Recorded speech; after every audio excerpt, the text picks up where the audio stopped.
After several days of rising tension in our relations with Argentina, that country's armed forces attacked the Falkland Islands yesterday. Mr. Speaker, I'm sure that the whole House will join me in condemning totally this unprovoked aggression by the government of Argentina. Si quieren venir, que vengan, les presentaremos batalla.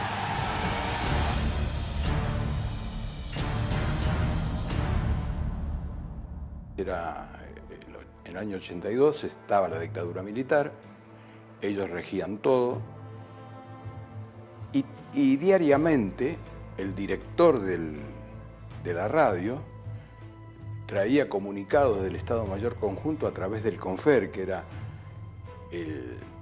la entidad que regía, digamos, administrativamente a los medios de difusión orales, como los canales y la radio. Todo esto son comunicados del Estado Mayor Conjunto, de las Fuerzas Armadas, diciéndonos qué teníamos que decir, qué no debíamos decir y qué era necesario explicar en determinados momentos de la guerra.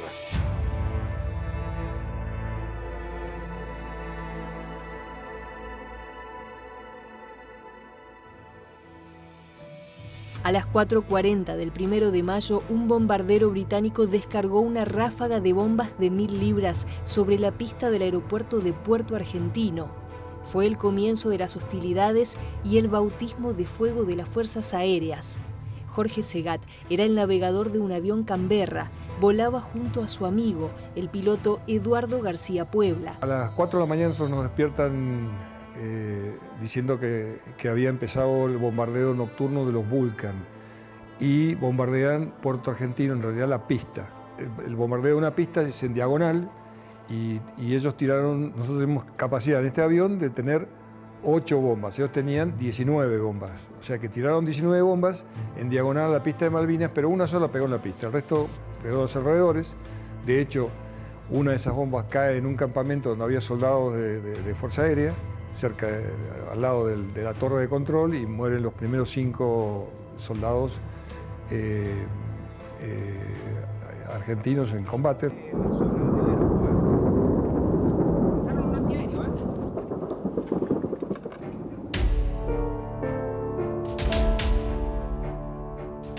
Los británicos continuaron con los ataques, pero se encontraron con el fuego cruzado de los argentinos. Aquel día la Fuerza Aérea dispuso 58 misiones que lograron derribar 2 aviones Harriers y averiaron otros tantos. Desde entonces y hasta el final de la guerra, la Fuerza Aérea convirtió sus estrategias en verdaderos hitos de la aviación. Y ahí estábamos, eran aproximadamente las 3 de la tarde y de pronto llega la orden de salir nosotros. Salimos 3 aviones, como dije yo, primero adelante, y atrás salimos 3 aviones con el capitán García Puebla. Estábamos al alcance de radar 150 millas antes de llegar al Blanco, que supuestamente eran fragatas que estaban al norte de la Gran Malvina. Nos zambullimos arrasante, volando sobre el agua, lo más bajo que pudiéramos, estábamos entre 15 y 30 metros. Va el guía, que iba adelante, que era Baigorri, el 2, que es el que menos experiencia tiene, y el 3, que éramos nosotros, que tiene tanta experiencia como el primero, de manera que si el primero falla, está el 3. El 2, como no tenía mucha experiencia, se alejaba un poquito del agua y subía. García Puebla le decía 2 baje, porque se mostraba mucho en el área. Y de pronto, en forma milagrosa, gira la cabeza García Puebla y ve un misil que al costado del avión nuestro y pega el grito, misil al 1, significa que la dirección que iba teóricamente al 1, después dice no, va al 2, y cuando hace toda esa explicación, yo también lo vi porque yo tengo media cabina, cuando está haciendo esa, aparece el otro avión ya un poquito más arriba y impacta en la turbina. No destruye todo el avión porque el misil es chico, el avión es grande, pero sí se hace una bola de fuego en la turbina y el avión se empieza a inclinar y se eyectan los 2.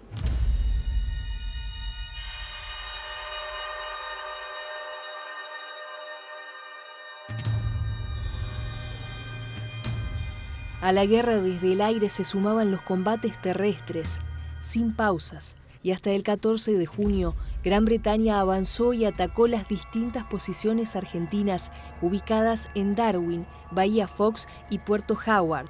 Nuestro bautismo de fuego fue el 1 de mayo.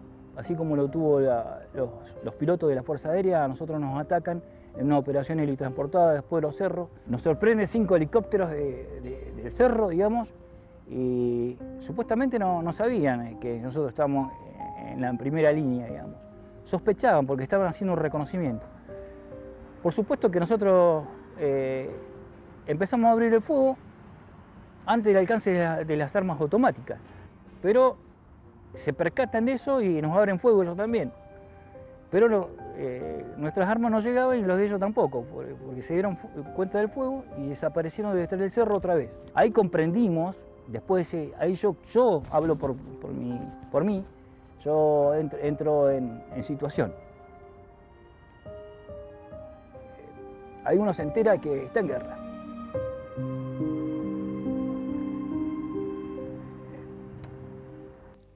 Que a las 17 horas del día 2 de mayo, el crucero Ara General Belgrano fue atacado y hundido por un submarino británico en el punto situado a los 55 grados y 24 minutos de latitud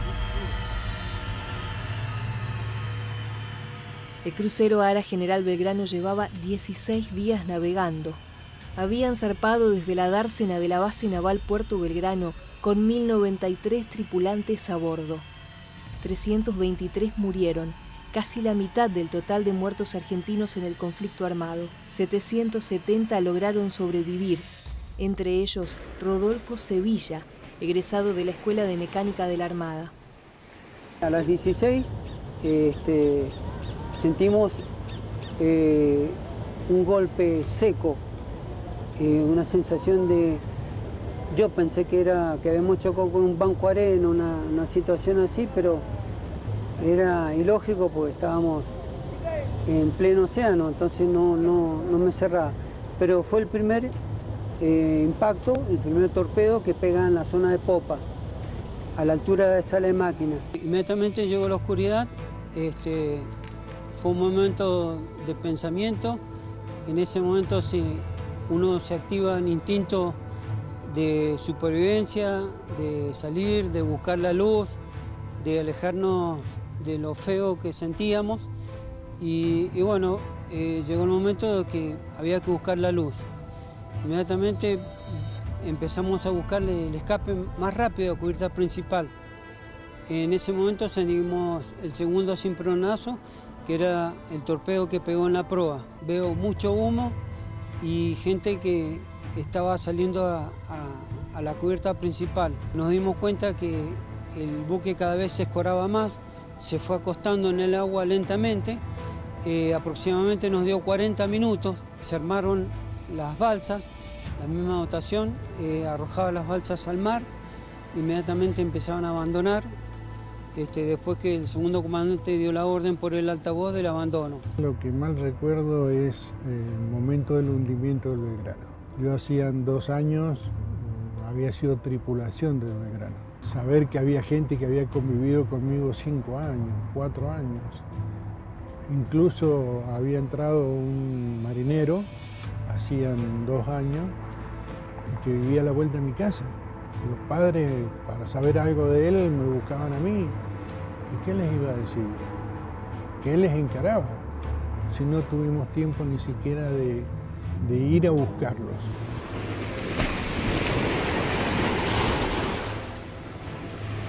A partir de allí venía un momento, una de las peores noches de mi vida.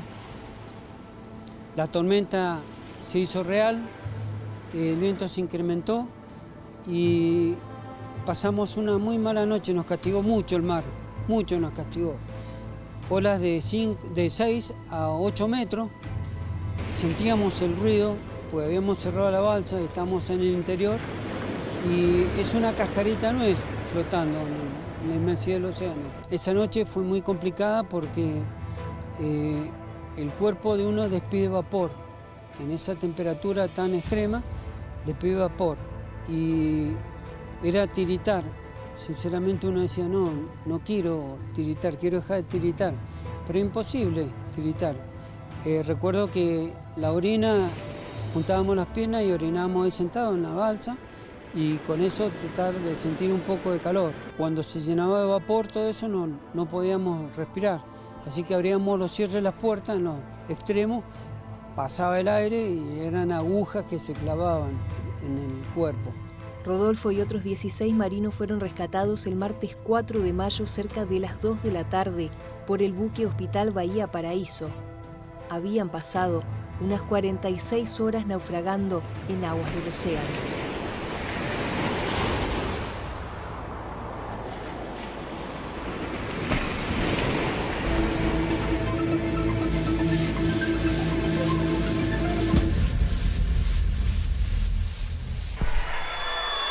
Llama a la patria.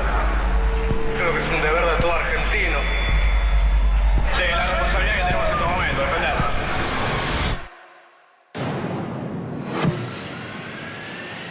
Subimos al Boeing 737 llamado Antártida.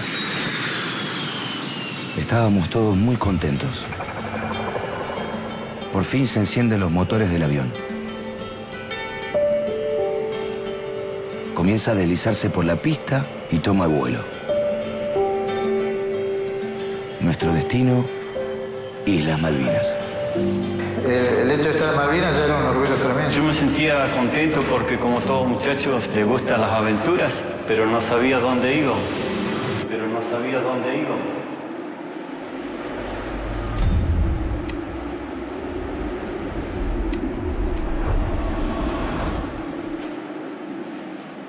Estar ahí en el Pozo Zorro, esperando. Era feo. Sentado y el agua te llegaba más de la rodilla.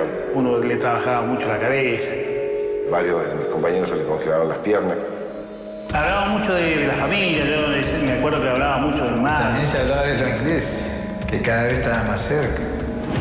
Justo cuando estábamos a punto de terminar nuestra trinchera, comenzó a nevar. Algunos están ahora jugando a las cartas, otros escuchan la radio, pero yo les escribo. La paso bastante bien, ya que me hice amigo de los pibes que están en el pozo y charlamos bastante. El ánimo que nosotros tenemos acá es muy elevado, o sea, pasamos, nos divertimos, jugamos, conversamos. ¿Están esperando los ingleses? Sí, ya estamos aburriéndonos de esperar la cara, estamos esperando. Y no viene más. The government has now decided that a large task force will sail.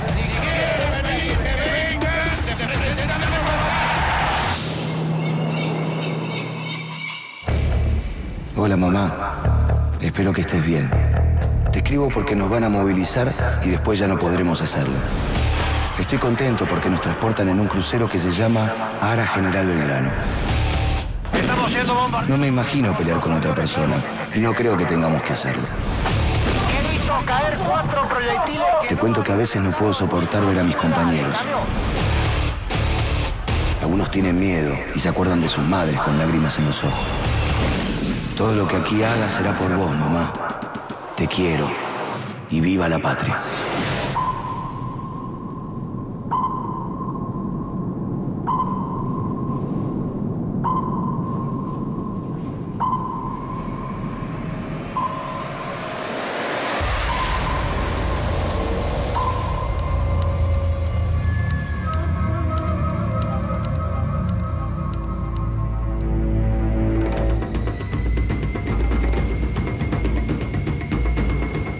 Cada vez que salgo a volar, me olvido de mí y me regalo a la patria. Les prometo que las voy a llevar a las 12 en mi buzo de vuelo. Ojalá Dios me premie con volver a verlas. Ya no puedo escribir más, porque me ablando cuando lo hago.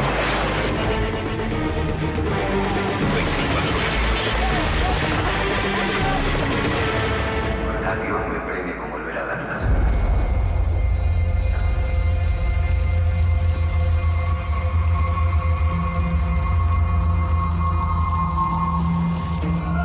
Insoportable el frío, vivíamos mojados, teníamos muy pocos recursos. Cuando empecé a sentir congelamiento en los pies, Me tuve que cortar el dedo gordo.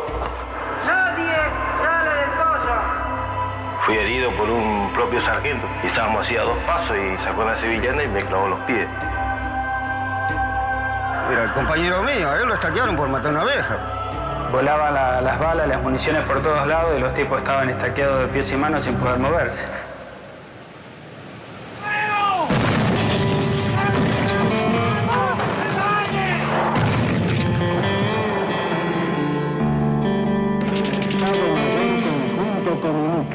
Nosotros, que escuchamos sobre las cabezas el relincho del mortero, que leímos el porvenir en las tripas de los nuestros.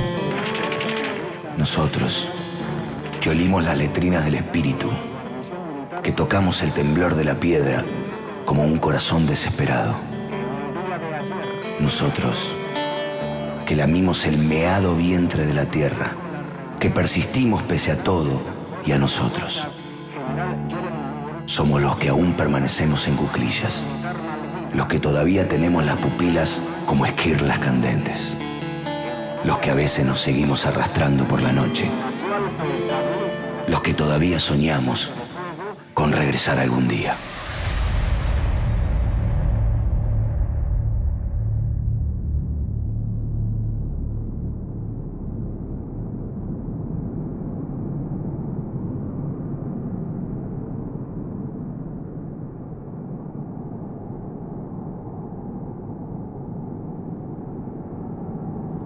Su responsabilidad, doctor.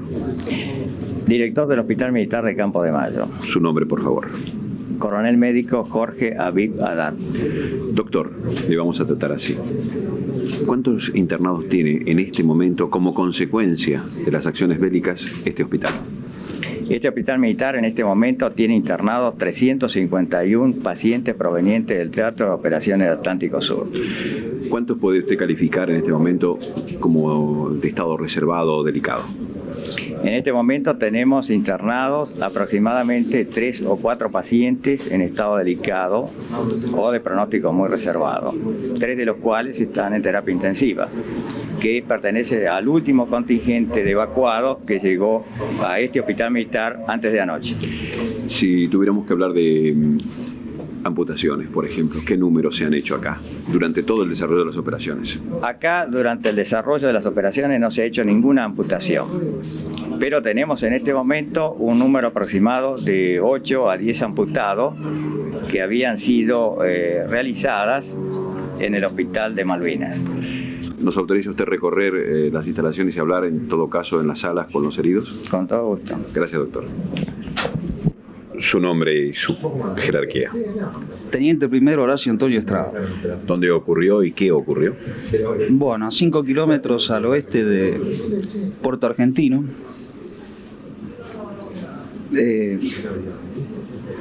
Fue una zona abatida por artillería. Yo me encontraba con la sección morteros pesados del regimiento 7. Vi un soldado caer herido y decidí ir con el pelotón comando de la sección a socorrerlo. A mitad de camino fui alcanzado por un proyectil que me arrancó la suela y el taco del borceguín. Se enterró, no estalló ese proyectil. Inmediatamente después las esquirlas de los proyectiles cayeron alrededor, nos alcanzaron y fuimos heridos 6 soldados y yo. ¿Su herida qué es? Herida de esquirla en la rodilla izquierda. ¿Su recuperación para cuánto tiempo? 15 días. Por ahí me han advertido que es alérgico a la penicilina. Eso es cierto. ¿Lo sabía de antes? De los 11 años, que me hicieron una reacción y me dijeron que era alérgico a la penicilina, yo no lo sabía. ¿Su nombre, soldado? Ruiz Renato Oscar. ¿De dónde es Ruiz? De acá de Castelar, provincia de Buenos Aires. ¿De qué trabaja en la vida civil o qué hace? Soy camionero. Camionero. ¿Fue convocado con la clase? 62. ¿Y estuvo en Puerto Argentino? Sí, estuve en Puerto Argentino. ¿Consecuencias para usted de la guerra? Y me dejó una consecuencia muy grave. ¿Cuál es? Amputación en la pierna derecha y me agarró la esquirla, en la pierna izquierda. ¿De la izquierda se recupera? Sí, ahora mañana me tienen que injertar. Reciba nuestros respetos. Muchas gracias. ¿Un poco incómodo? No. creo que uno se acostumbra sin problemas. ¿Su nombre? Capitán Limia. ¿Qué ha ocurrido, Limia? ¿Cómo fue? Pues estábamos en un puesto de comando alternativa en los alrededores del puerto argentino. Empezó el fuego de artillería naval y batieron nuestro puesto de comando. Previo habíamos conseguido evacuar a soldados y suboficiales. Quedábamos 5 o 6 aproximadamente en el puesto de comando y de ellos caímos 2. ¿Caímos? Sí. ¿Qué ocurrió? Se concentró, la artillería naval se concentró sobre ese puesto de comando y parte de los que estábamos ahí caímos heridos. ¿Diagnóstico? Fractura expuesta del pie izquierdo. ¿Tiempo para la recuperación? 60 días, 90 días. ¿Ese espíritu? Alto siempre. ¿Acaso de alguna provincia argentina? Córdoba. Como que no se notaba, ¿no? Gracias. ¿Su nombre, soldado? Fernando Francolino. ¿De dónde es Francolino? ¿De qué ciudad o...? Sí, ciudad. De Rosario. ¿Allí vive su familia? Sí. ¿Pronto con ellos? Sí. No veo la hora. Dígame su nombre, soldado. Vallejo Raúl Américo. ¿De dónde es Vallejos? Saipeña, Chaco. Chaqueño. Sí. ¿Cómo ocurrió esto? Esto ocurrió en el puerto Darwin, cuando caía el 28 prisionero. ¿Usted estaba prisionero de los ingleses? Sí, el 28. Y el primero ¿Pero cómo le ocurre un accidente siendo prisionero? Estuve cargando cajones, municiones. ¿Municiones de los ingleses? ¿Y qué pasó con esa munición? Y éramos 20 soldados, estuvimos trasladando y tuvimos para hacer el último viaje, yo para terminar, y yo iba caminando como 6 a 7 metros para llegar y explotó. Y ese yo no sé si era de mortero o qué. ¿Qué consecuencias tuvo? Perdí una pierna y la otra está todo lastimada. Tengo entendido que hoy le van a completar tareas de injerto en la otra pierna. Sí. ¿Cómo anda ese espíritu, muchacho? Muy bien. ¿Lo esperan allá? Sí. Algún día filmaremos el encuentro de usted con su familia. Vale. Gracias, Vallejo, por todo. Gracias. Usted y sus iguales, las voluntarias. ¿Cuánta tarea? Mucha, diversa y muy agradable. ¿Qué han descubierto en este trato directo con los heridos soldados? O los soldados heridos. Un alto espíritu patriótico de los soldados y una pureza, diré, de esa que trae la gente nuestra de tierra adentro, que es tan linda y que nos hace tanto bien a todos. ¿Cuál es su actividad en la vida privada? Ama de casa. Su responsabilidad aquí.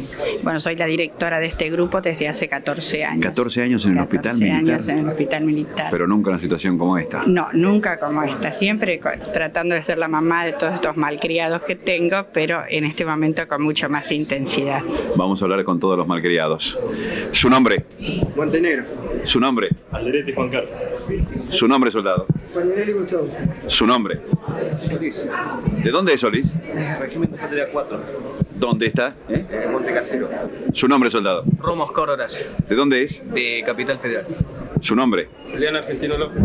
¿De qué provincia? De Troleo, Chubut. Chubut. ¿Su nombre? Taquilla Ramón. ¿De dónde es? De La Matanza. Acá en el Buenos Aires, en el Gran Buenos Aires. ¿Y su nombre? Hernández Jorge. ¿De dónde es Jorge? Tigre. Gracias por todo. ¿Su nombre? Luciana. ¿Su orden? Orden Hijas de la Misericordia de San Francisco, Fundación Yugoslava. Su nación de origen es Yugoslavia, ¿pero es Argentina ahora? Argentina ya de 36.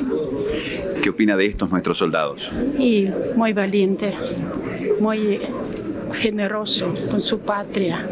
Nos edifican con su ejemplo, su alegría. Ninguno dijo que no volvería, basta que se cure y dice voy de vuelta. Gracias por todo esto, hermano. Nada, gracias.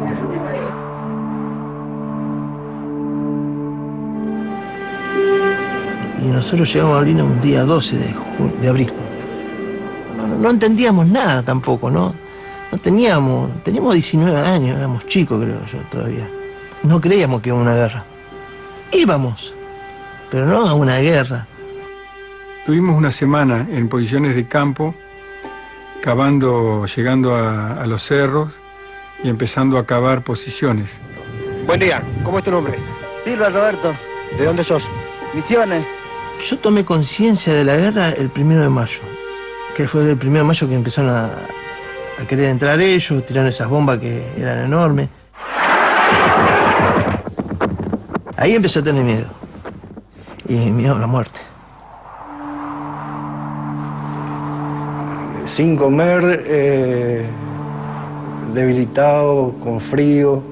Y bueno, lo que teníamos a la vista eran las ovejas. Cuando estábamos carneando nos aparecen nuestros superiores y bueno, ahí nos estaquearon. Sargento primero, el jefe de nuestro equipo me encomienda a mí que le avise a toda la compañía de que había cese el fuego.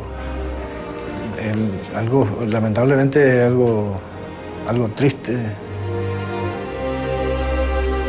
Llegaron los señores y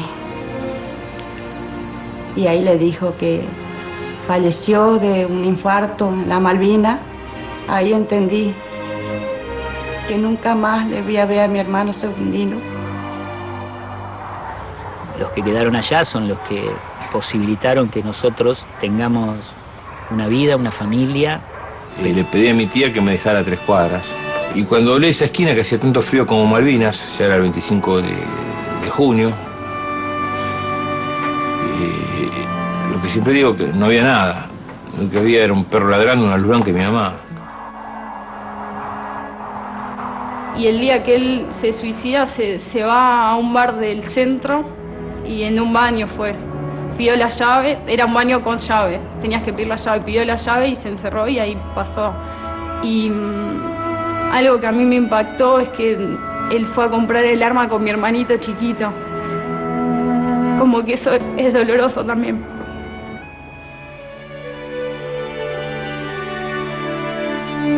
Son más de 150 testimonios que llevamos todo a Río Grande, 58 hechos concretos de denuncia. Estaqueamiento, muerte por hambre y el asesinato. Lo de Malvinas fue la culminación de una improvisación total. Esa declaración jurada que nos hacen firmar, que es no hablar, surtió efecto en nosotros. Porque nosotros empezamos a hablar de Malvinas prácticamente después de 10 años. Empezamos a tratar de salir a que otros conozcan el tema Malvinas, que sea una difusión de vida y de reclamo soberano y de lucha por los derechos que tenemos todos los argentinos, todos los latinos. Hoy, 2 de abril, recién hemos comenzado con la actitud de recuperar las Malvinas y toda su zona de influencia. Y ya flamea la bandera argentina en nuestras islas.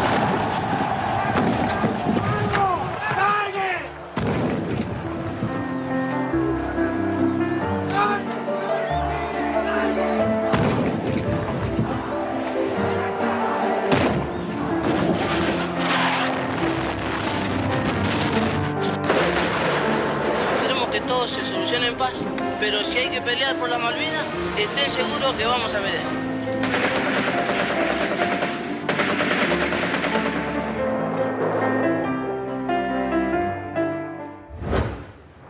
Venías de estar rodeado de muerte, ¿no? Digo, de estar durante ¿cuánto tiempo estuviste? 74 días, sí. Viste caer compañeros, estuviste en una situación y llegás y te encontrás de nuevo con la muerte. Me encuentro de vuelta con la muerte y lamentablemente tanto mi papá como mis amigos caídos en Malvinas, que son mis hermanos de Malvinas. Yo siempre digo que fuimos como soldados y volvimos como hermanos. Y me dejo la muerte y me encuentro con la muerte. En el 82 era, bueno, un joven como todos. ¿18? 19. Pero bueno, que en las islas se fue transformando. Con el paso de los días, yo me daba cuenta que iba perdiendo un montón de, por ahí, sentimientos, porque la situación te endurecía, a llegar al punto de tener que pensar que vos tenías que matar a otra persona. Bueno, ese Marcelo que llegó fue cambiando. Tenía ahí 19 recién cumplidos. A mi regreso, una de las cosas que me pasó es la imposibilidad de poder concentrarme. ¿Estabas todo el tiempo allá? Sí, todavía tengo en la cabeza la idea de estar estudiando lo que se llama una vértebra y no poder entender de qué se trataba, ¿viste? ¿Dónde estaba tu cabeza? Estaba en la guerra. Estaba en la isla. Totalmente, sí, sí. Era muy difícil la readaptación. El hombre se adapta muy rápidamente a situaciones de estrés. Y nosotros, cuando volvimos de Malvinas, que veníamos con esa mochila de sangre, de oscuridad, llegamos acá a Argentina y es como que no teníamos una mesa para apoyar y sacar lo de la mochila y dejarlo. La única era la familia. Y me encontré como que me miraban que éramos de otro planeta. Y me veía así, sí, me veía extraño. Me veía extraño, ¿viste? Por ahí los vecinos o la gente se acercaba menos hasta que no sé qué verían en nosotros, cómo estaríamos para poder venir a charlar con nosotros, cómo nos veían a nosotros. ¿Te sentías muy solo? Nos sentíamos solos, sí.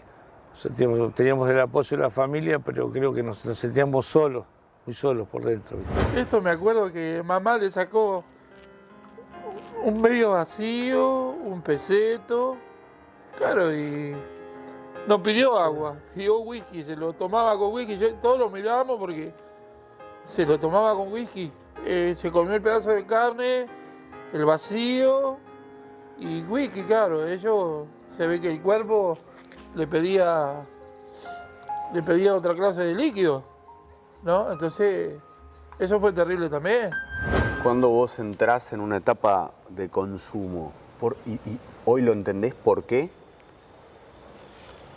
y yo creo que fue para escaparme, me hacía bien juntarme con los veteranos y tomarme una cerveza, era como que empezábamos a alargar cosas, tomar otra y bueno, nuestro mundo era, nuestra salvación en ese momento era juntarnos con los veteranos y bueno, y sin darme cuenta era alcohólico porque tomaba 3 días seguidos, después empecé a consumir, a comprar merca y bueno, y viví así 3, 4 días vestido de soldado, porque bueno, me dolía la guerra y no le encontraba la vuelta para ubicarme en la vida. Me dediqué en un tiempo un poco al alcohol,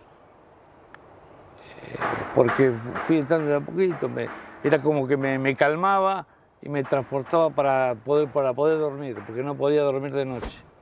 ¿No te podías dormir? No podía dormir de noche, no, una cosa. ¿Te aparecían las imágenes? Aparecían las imágenes, me levantaba, no dormía 2 horas y era suficiente. Y cuando tomaba alcohol, me calmaba, yo dormía relajado. ¿Cuánto tiempo duró en vos esa etapa? Y duró bastante, como hasta el 2000. O sea, ¿tuviste años? Sí. Tomando alcohol. Tengo recuerdos malos y yo sigo todavía en tratamiento. Yo tuve, recién a los 38 años yo fui a ver a la mamá de Valvidare. ¿Al que te salvó? Sí. Me llevó lo de Infobae y me llevaron.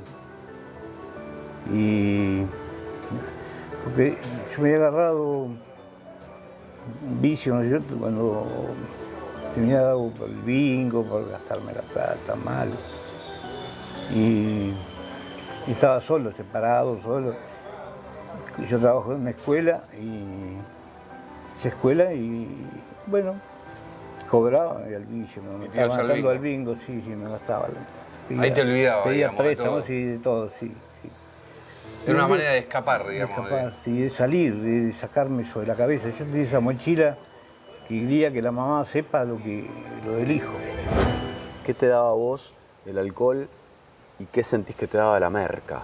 ¿Qué ¿Qué te daba emocionalmente y hasta físicamente?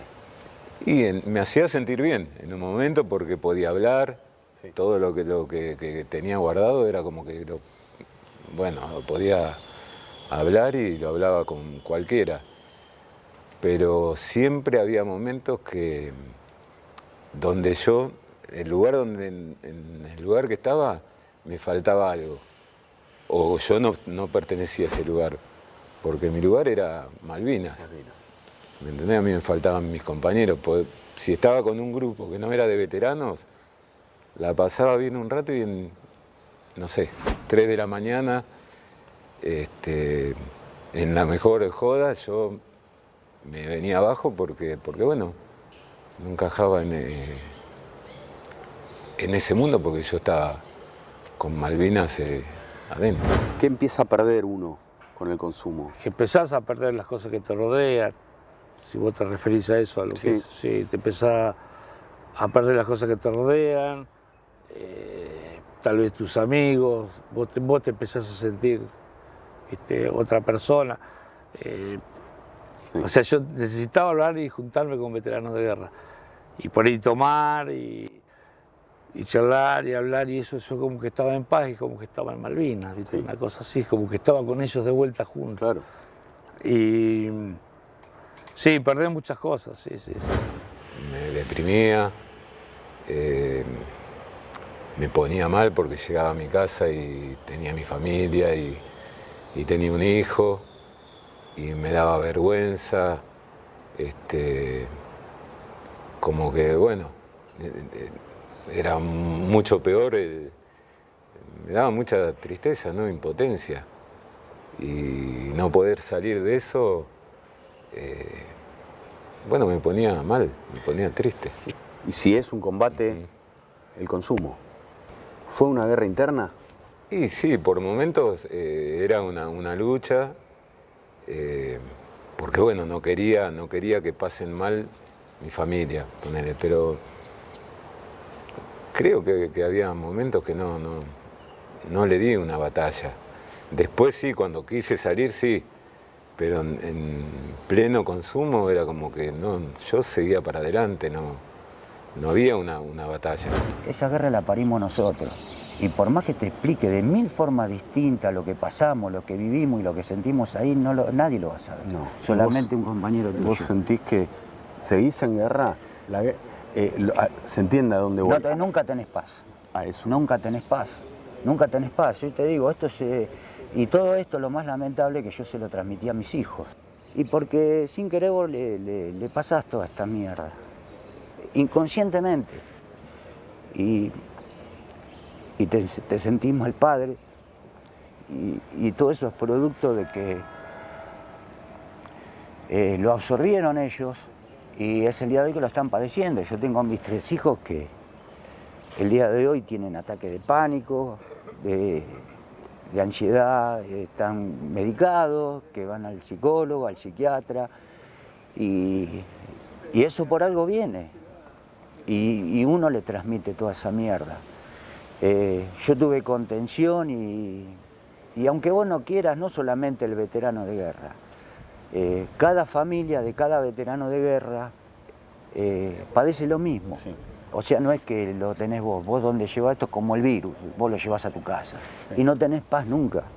Por eso es un dolor que te tenés que acostumbrar a caminar con ese dolor.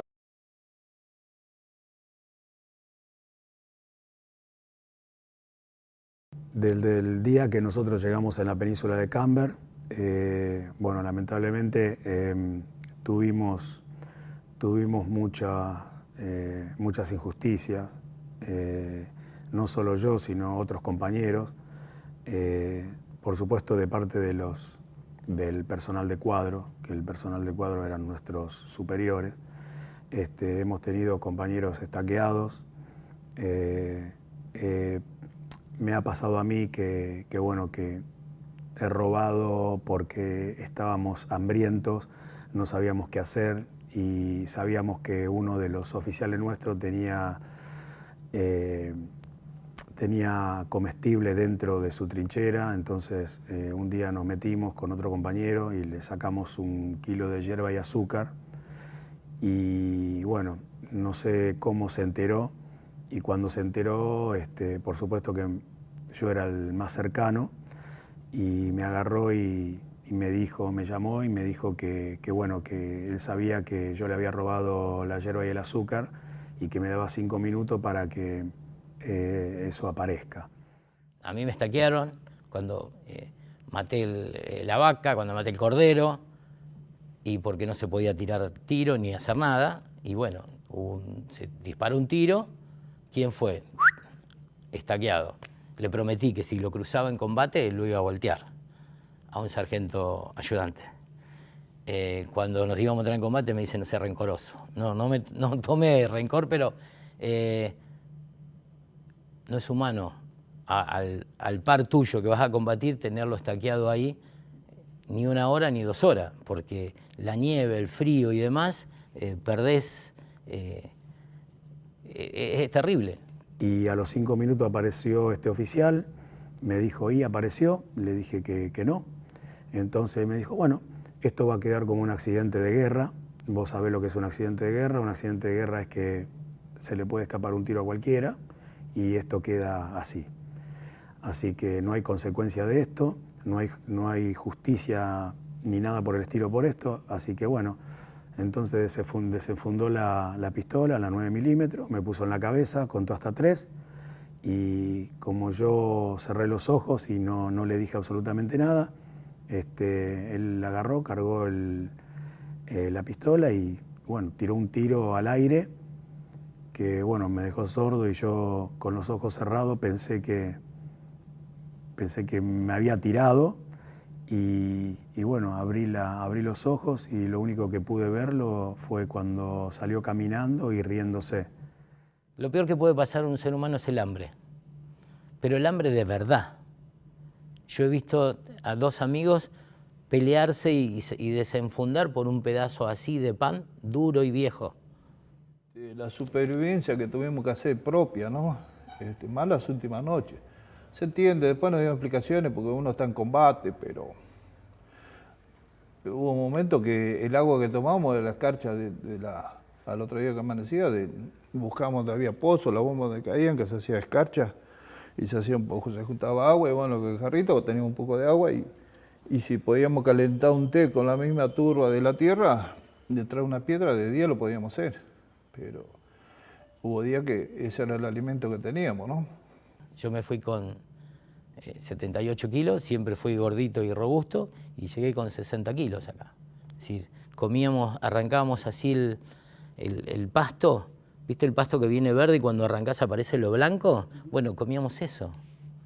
Entonces yo vine con debilidad en la encía, con falta de peso, con una artritis ulcerosa y bueno, un montón de otras cosas. Con el tiempo, al no haber sido tratado como deberíamos haberlo sido, quizá hay alguna patología que no quedó a todos los excombatientes. Algunos más, a otros menos. Quizás hay secuelas que no se notan, pero que lo llevamos por dentro.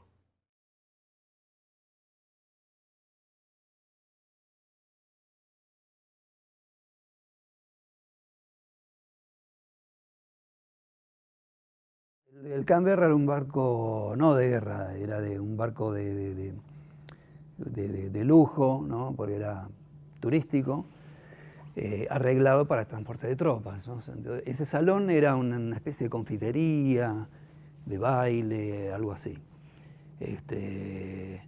Nos hacen sentar a todos y bueno, yo empiezo a mirar todo, el ambiente era silencioso, calefacción. Pensemos que en Malvinas la temperatura promedio 12 bajo cero. En esa época, hoy con el calentamiento global no hace tanto frío, pero en esa época está registrado en los registros militares entre 12 y 15 grados bajo cero. De golpe entré en un salón con calefacción, en silencio. Entonces empiezo a ver todo lo que hay y veo que hay un piano de cola. Me levanté y fui hasta el inglés, que estaba ahí al lado del piano, y le digo, I play the piano. Y el inglés me dice, ok. Y me abre él la tapa del piano, y yo me siento, empiezo a tocar, me había frotado un poco las manos porque te imaginas que no existía el baño en Malvinas, entonces teníamos una mugre ahí acumulada y me froté las manos y empecé a tocar algo de Bach, mi preferido, empecé a tocar, qué sé yo, Piazzolla, Adiós Nonino, Piazzolla, y cosas que yo tocaba en esa época, bueno, toqué Let It Be, y todo se creó un ambiente, qué sé yo, de confitería, qué sé yo. Los ingleses empezaron a tararear un poco, y uno de mis compañeros me grita, Sergio, toca el himno. Yo seguí tocando mi música, y otro repitió, dale, Weinrock, toca el himno. Y otro, toca el himno, dale Sergio, toca el himno. Se empezaron a juntar las voces y el deseo de tocar el himno, de cantar el himno. Y entonces yo escucho atrás mío las voces y dejo de tocar la música. Y siguen las voces, dale, toca el himno. Más allá de las voces, yo sentí la intención, ese deseo.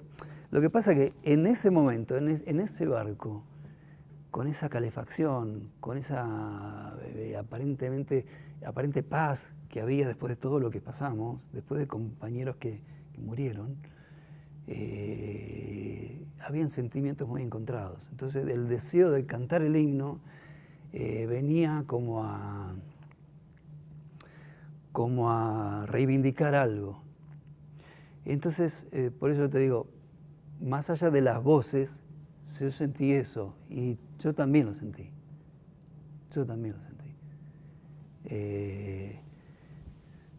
Y empecé a tocar la introducción al himno nacional. Y se oye por allá, por un costado, el grito de un oficial, después me enteré que fue un oficial argentino, que dijo, soldados, todos de pie. Entonces, bueno, por una cuestión de reflejo automático, escuchan el himno, alguien dice de pie, los 300 que estaban ahí, todos de pie.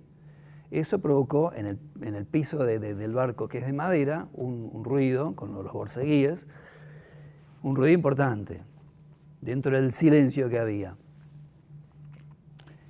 Los ingleses que estaban ahí empezaron a gritar, sit down, sit down. Y empezaron a llamar refuerzos. Se escuchaban pasos que venían corriendo por un pasillo del barco de más soldados ingleses. Y empezaron a cargar las armas, a ponerlas listas para disparar. Y a gritar constantemente, sit down, sit down. Y yo seguía tocando. El soldado que me había facilitado el piano, yo estoy tocando así, me agarra de acá y con tal fuerza me revolea por el aire. Nosotros pesábamos muchos kilos menos, aparte de no comer, ¿no? Por lo menos 12, 15 kilos menos pesábamos. Entonces me revolea por el aire y yo caigo arriba de mis compañeros que estaban sentados ya. Porque yo me imagino que los ingleses habrán pensado que nos queríamos sublevar, nos queríamos hacer un amotinamiento, pero nada que ver. O sea, no creo que ellos hayan reconocido el himno nacional argentino en esa música que yo toqué.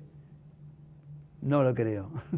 El reencuentro inicial fue cuando yo salí del hospital. O sea, fines de junio fue el final de la guerra, estuve prisionero, me llevaron de vuelta y estuve un mes, o sea, todo julio, recién en agosto me dieron 30 días de licencia. O sea, para ir a casa, digamos, ¿no? La compañía nuestra quedó huérfana de mando. Entonces lo que hicieron fue dividirnos en las otras compañías. Y a los que, digamos, estaban para dar de baja, porque en la Armada el tema es así, se usaba lo que se llamaba tandas, 5 tandas, que eran, la primera entraba en febrero, la otra entraba en abril, y así. Y el año, cuando pasaba el año y 2 meses, primero se retiraban la primera tanda de baja, después la segunda, bueno. Y como yo recién había llegado conjunto con varios más, ninguno se quería hacer cargo de darnos la baja. Yo estuve hasta el año 83 adentro. Llego el 20 de junio, cuando nos traen, 20 de junio, era el Día del Padre. Era domingo. Viene un suboficial y me dice, Gabriel, era yo soldado, es decir, era como dragoneante, pero las tiras lo usaba cuando negociaba. Me dice, si yo cuando llegué, calculá que llegamos a Campo de Mayo,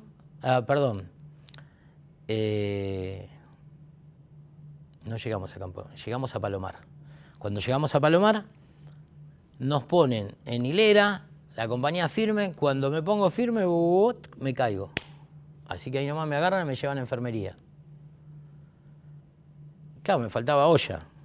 Me dieron unas pastillas, qué sé yo, y me repuse esa noche del sábado. El domingo ya estaba mejor y viene un suboficial y me dice, Espir, si conseguí que tu viejo nos preste el auto, hoy te puedo sacar como suboficial, hoy domingo, es el Día del Padre, lo saludá y mañana a las 6 de la mañana, cuando llevan a toda la gente, nos volvemos. Digo, bueno, pero tengo que hablar con mi papá, le digo. Me dice, vení que te consigo un teléfono. Así que me consiguió un teléfono, habla él a mi casa, pide con el señor Espir y atiende a mi viejo. Cuando atiende a mi viejo me lo da para mí y le digo, feliz Día del Padre, papá. Y bueno, fue un griterío y qué sé yo. Y le digo, ¿me prestás el Falcon? Sí, te presto todo, me dice. Le digo, bueno, hoy a la noche estoy en el regimiento. Así que fuimos, esos oficiales, fuimos al regimiento. Yo era de Tablada, me estaba esperando media Tablada en el regimiento. Cuando llego a casa, toda la cuadra de casa, todo lleno de gente, la casa de mi viejo, eran gente, yo iba por un caminito, porque era todos aplaudiendo, primos, tíos, vecinos, hasta que llegué a mi casa. Y yo no lo podía creer toda esa recepción. Y nada. Y bueno, fue de estar ahí, agradecerles a todos. Y digo, antes de contar algo, esto es más fácil. Saqué un papel, digo, esto lo escribí después del combate. Lo lee mi tío, que fue todo lo que hice allá en Malvinas. Fue aplauso, besos y de todos los vecinos se fueron a dormir. Nos fuimos a dormir, le digo, mirá, mañana me tengo que ir temprano, bueno. Y claro, yo la noche anterior había estado en combate. Me duermo en la casa de mi viejo, estaba la pieza de mi hermana, un mueble que dividía la pieza de punta a punta, mi pieza, el baño y la habitación de mis padres. Yo estaba durmiendo y en el sueño veía que iban a tirar una granada y un mortero del baño a la pieza de mi hermana. Cuando veo que se posesionan con el mortero, salgo, es decir, en el sueño, ¿no? Salgo para ir a voltear ese mortero. Entonces prenden las luces, ¿por qué? Porque yo me voy en la puerta del baño, le pego una patada al baño y con la mano hago perdón. Estaba soñando, dije. Me fui a dormir, un silencio, rompí la cerradura del baño de mi viejo, le pedí perdón, le digo, perdón. No pasa nada, dice mi viejo. Así que me acosté, me despertó como a las 3 horas él, y me fui. Y bueno, nada, le agradezco a mi vieja, a mi hermana, a mi viejo, la contención que tuve. Me ayudaron muchísimo, me ayudaron 2 curas, yo soy católico, al sacarme la culpa del haber matado. Yo vine, después que volvimos de Malvinas, nosotros fuimos los últimos en salir de Malvinas, creo que 23, 24 de un poquito más, un poquito menos de junio. Cuando volvimos a Ushuaia y yo estuve desde junio hasta fines de octubre, seguí prestando servicio militar, no nos dieron la baja. Seguimos y cuando nos dieron la baja, nosotros acá llegamos a las 4 de la mañana en Ezeiza, el avión era hasta Ezeiza y a partir de Ezeiza cada uno a su casa, a su destino. Y desde ese momento nosotros, creo que la mayoría de los excombatientes hemos quedado sin trabajo, la contención nuestra fue nuestra familia. Más por ahí hablo de nuestros hermanos, nuestros viejos. La contención nuestra siempre fueron ellos. El tema laboral se complicó mucho. Las Fuerzas Armadas nunca se hicieron cargo al día de la fecha de sus excombatientes. El Estado Nacional durante los primeros 10 años tampoco, lo nuestro fue a puro pulmón, ir a buscar un trabajo era muy complicado, si sabían que era excombatiente difícilmente ingreses en las multinacionales, y si ingresaba y cuando se enteraba te echaban, o sea que el continente para nosotros los primeros 15 años fueron muy difíciles, y después también, lo que pasa es que después se fue generando a través de la Federación Nacional y de grupos de compañeros de que trabajaban en la calle, se fueron articulando desde el 91 para adelante, se empezó a articular recién con el gobierno de turno para poder ingresar muchos de nosotros a trabajar en el Estado. Ahora recién es como que la gente, la sociedad tomó un poco de conciencia de que realmente hubo una guerra y una guerra en serio, que corrió sangre, que nos hemos jugado por la patria, pero nos jugamos con la patria porque nos tocó jugarnos con la patria y que, por supuesto, y estamos orgullosos de eso. Porque cuando nosotros volvimos de Malvinas, entramos por la puerta de atrás. La sociedad miró para otro lado cuando nosotros llegamos. Sin ir más lejos, cuando llegamos en el cuartel, cuando yo me fui a vestir, cuando me fui a poner la ropa de civil para irme a mi casa, los mismos soldados que estaban haciendo guardia, que no fueron a Malvinas, nos miraban y se reían de nosotros. Nos decían, y con esa cara, ¿cómo no querés que perdamos la guerra? Llevaron a lo más estúpido a la guerra, ¿cómo no? Y así nos trataban y así nos sentimos muchos años, muchísimos años. Por suerte esas cosas fueron cambiando, pero esas cosas fueron cambiando también por nosotros mismos. Nosotros mismos hicimos que la gente y que la sociedad tome conciencia de que nosotros hicimos algo por la patria. Y no solo también por nosotros, sino por los que quedaron allá, porque ellos son los verdaderos héroes. Y la sociedad empezó a comprender esas cosas, empezó a aceptar, porque claro, es como yo te dije primero, nos tuvieron callados mucho tiempo. Y bueno, a través de diferentes guerras, por decir hoy guerra administrativa, hacer marchas, hacerse conocer y eso todo hizo que la misma sociedad hoy los tenga y los contemple en forma diferente a lo que fue la guerra de Malvinas, ¿viste? Porque vos venías de Malvinas, venías golpeado, mal, y encima tenías una sociedad que te cacheteaba,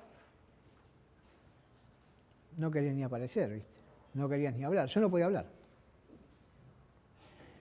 Este reportaje en el 83, 84, 85, ni lo hubiese podido hacer. Lo que siempre veo y pido ahora, que ya estamos grandes, todos los veteranos, es que seamos unidos, o sea, porque a veces veo que hay mucha rivalidad, a veces ya. Estamos terminando una etapa, se me hace, ¿no? Y todos estamos por una causa. Que está hablando de Malvinas, o ahora se acerca a los 40 años, pienso que la causa es Malvinas, no hay otra cosa. De una forma u otra, el que nos tocó estar allá y honrar lo que se quedaron y lo que volvimos, tratamos de disfrutar el tiempo que nos queda. Eso, para mí, lo que tendría que ser hoy, ¿no?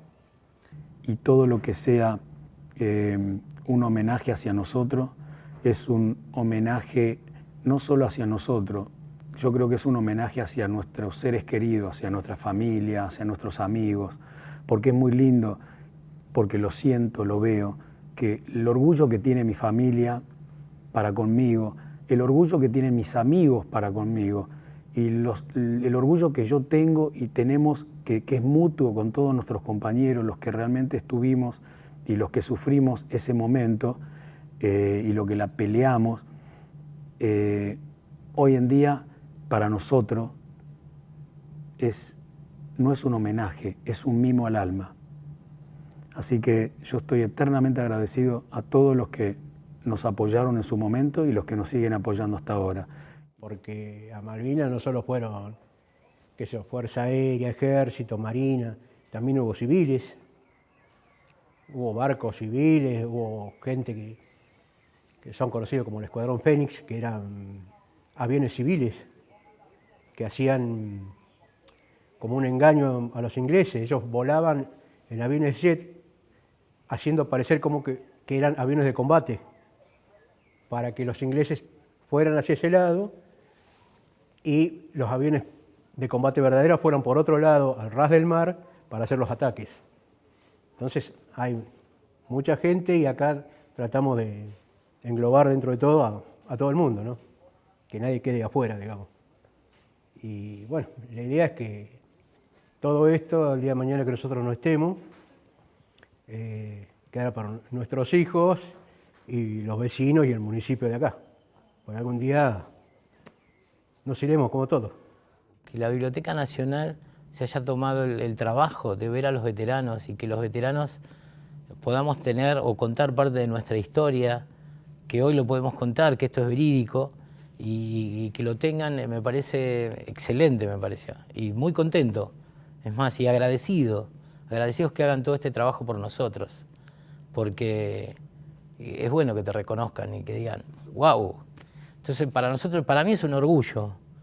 Yo digo, y bueno, contar parte de la historia de lo que hicimos, y por ahí es poco, es un granito, pero el granito hizo un montón, o por lo menos lo intentamos. Lástima que se perdió, pero bueno, yo no siento que perdimos. Es decir, lamentablemente perdimos compañeros, amigos, hermanos, que eso, y la pasamos mal, pero qué sé yo ahora que me reuní con ellos, o el 14 de junio nos volvemos a ver, el poder tocarnos, abrazarnos y agradecer a la vida que estamos y poder haberle dado a nuestra patria nuestro corazón. Y le siguen dando. Y le seguimos dando. Que hoy nos hagan homenajes es muy importante, es muy valorado por mí y por nosotros. Es compensar todo un abandono impresionante que hubo. Porque uno no trajo un problema personal, algo que le pasó y que, ya va a pasar. A mí me decían, agarrate de la música, olvídate. Bueno, te hizo mal, olvídate, a otra cosa. Esa fórmula no funcionó en muchos. Muchos no soportaron. Muchos terminaron con su vida. Muchos cargaron de una manera no óptima todo eso, por falta de una infraestructura. Entonces que hoy nos abran las puertas y nos brinden este espacio como hoy, es algo que tiene mucho valor para nosotros, pero lo más importante es que empezamos a ver no solo instituciones, sino caras y gente que no tiene por qué dentro de su trabajo, pero se ocupa. Empezamos a ver dedicación y eso nos llena el alma. El eterno agradecimiento a la sociedad argentina por todo lo que nos brindó a lo largo de estos 40 años. Creo que hay una parte de la sociedad que siempre nos acompañó. Y en una palabra, el agradecimiento eterno a ellos tiene que estar porque la política, nosotros en un momento, como las Fuerzas Armadas, no nos contuvo, pero sí la sociedad. Y estos 40 años le vamos a rendir seguramente homenaje no solo a los que quedaron en Malvinas custodiando nuestras islas, sino también a todos los que cayeron en la posguerra y no pudieron lamentablemente llegar hasta ahora o perdieron esa batalla, pero saben que acá estamos nosotros, que no nos vamos a olvidar de ellos y que siempre, siempre nos vamos a acordar. Y la historia se muere si nosotros nos olvidamos, y ellos saben que nosotros no nos vamos a olvidar. El estrés postraumático es una patología que normalmente la viven aquellas personas que han sido expuestas a una situación traumática. En el caso de los veteranos de Malvinas, creo que nadie puede dudar de que fueron expuestos a una situación traumática. Desde lo civil, por ejemplo, se puede contar que un estrés postraumático lo puede vivir en un intento de robo, cuando intentan una violación, cuando intentan un asesinato y uno lo vive de cerca esa situación, le puede generar un estrés postraumático. Pero en el caso de Malvinas, obviamente que han vivido esta situación de estrés a partir de la guerra, y yo diría un estrés casi permanente, ya que fueron muchos los días que tuvieron peligro ellos o la vida de los compañeros que estaban a su alrededor. En muchos casos se da un estrés postraumático tardío en los veteranos. Así es, el estrés postraumático es como si fuesen como los duelos. Los duelos se pueden dar después de la pérdida de alguien o algo, los primeros 6 meses, o se puede dar después. Muchas veces los veteranos de Malvinas han tenido, de hecho tenemos pacientes que han tenido estrés postraumático tardío porque durante mucho tiempo utilizaron como mecanismo de defensa para no angustiarse conductas evitativas, es decir, no hablar del tema, guardarse información, pero no con mala intención, sino que han podido tener la capacidad de rehacer su vida sin ningún tipo de problemas, y a lo mejor después de 40, 41 años, como puede pasar en estos momentos, empiezan a tener vivencias o reexperimentación de las situaciones que han vivido en Malvinas con los síntomas determinados. Los síntomas que normalmente tienen son estar en un estado de alerta permanente, en un estado de hipervigilancia, en un estado de insomnio, de ansiedad, de irritabilidad, y muchas veces suelen vivir lo que nosotros llamamos los flashbacks, es decir, hacer asociaciones con respecto a eso. Nosotros comentamos el ejemplo de cuando una moto hace el caño de escape, hace un ruido especial. Si de repente el veterano está comiendo en su casa y siente ese ruido, automáticamente se pone en estado de alerta, asociándolo automáticamente a los disparos que vivió en Malvinas, o el pasar un avión, que de repente hay veteranos que pasa un avión y automáticamente se ponen en estado de alerta, asociándolo a lo que vivieron en Malvinas, o tener ilusiones, hacer confusiones determinadas con objetos, siempre asociados a la experiencia de Malvinas. ¿Cuáles son las patologías más frecuentes que se pueden advertir o se pueden ver en excombatientes? Los excombatientes, bueno, la primera patología es el estrés postraumático, que como dije recién puede ser temprano o tardío, pero generalmente se suele dar porque no se puede evitar durante mucho tiempo. La segunda patología más frecuente como consecuencia de Malvinas es la depresión. La depresión en la vida en general, en la población en general, tiene un promedio de un 13 a un 17%, y en los veteranos de Malvinas puede llegar hasta el 58%, o sea que el porcentaje es muy alto, prácticamente cuatriplica la probabilidad de depresión. De esos que se deprimen, seguramente muchos de los 350 combatientes de Malvinas que se suicidaron posterior a la guerra han sufrido depresión, habrán sido tratados o no, eso lo desconozco. Y la otra patología muy frecuente también es el alcoholismo.